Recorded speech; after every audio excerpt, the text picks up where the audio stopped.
নমস্কার, আমার নাম সঙ্গীতা গুপ্ত। দৃশ্যমে ক্লাইম্যাক্সের কথা মনে আছে? যখন জমি নিচে ডেড বডি খুঁজে বার করার জন্য মাঠে খোঁড়াখুঁড়ি শুরু করে দেয় পুলিশ, তখন মাটির নিচ থেকে ভয়ঙ্কর রহস্য বেরিয়ে আসে।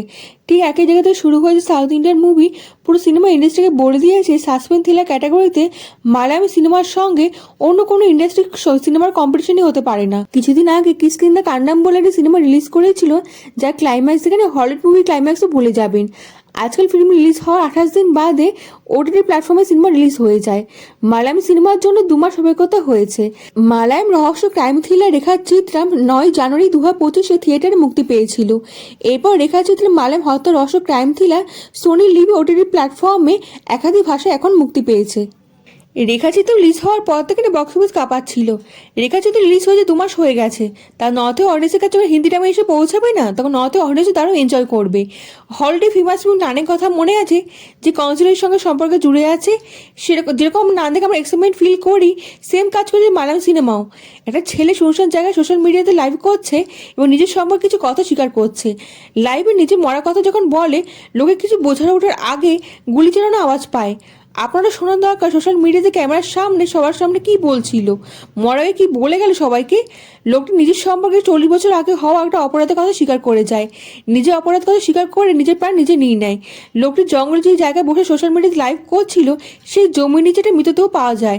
এই শুনশান জঙ্গল সোশ্যাল মিডিয়াতে লাইভ দেখার পরে না, ঘটনাস্থলে পুলিশ চলে আসে, মাঠে খোঁড়াখুঁড়ি শুরু করে দেয় এবং তারপর সোশ্যাল মিডিয়াতে হইচই পড়ে যায়। এই কঙ্কালের হাট দেখে লোকে বুঝতে পারছে না ছেলে না মেয়ে। তারপর এমন একটা জিনিস খুঁজে পাওয়া যায়, তারপরে লোকে বুঝতে পারে এটা ছেলে কঙ্কাল না মেয়ের কঙ্কাল।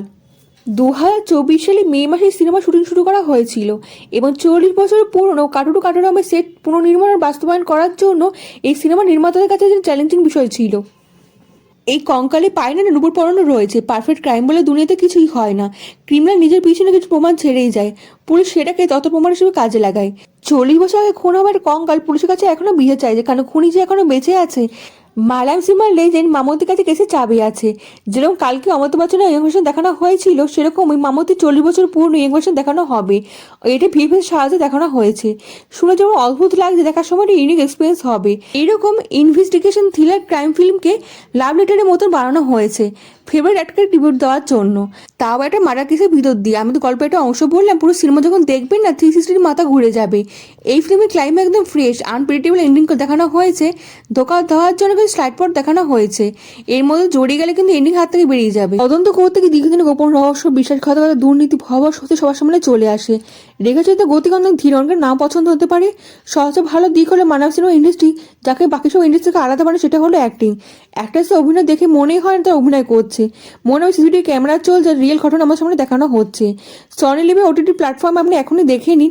অল্প অল্প করে দেখবেন না, তাহলে কিন্তু মজা আসবে না। একেবারে দেখে নিলে মজা পাবেন এবং সিনেমা দেখার পর জানাবেন কেমন লাগলো। আপনার ভিডিওটা কমেন্টে জানাতে কিন্তু ভুলবেন না। লাইক ও সাবস্ক্রাইব করে দেবেন, দেশ বিদেশ বন্ধুর সঙ্গে ছড়িয়ে দেবেন। দেখা হচ্ছে পরবর্তী ভিডিওতে। ভালো থাকবেন।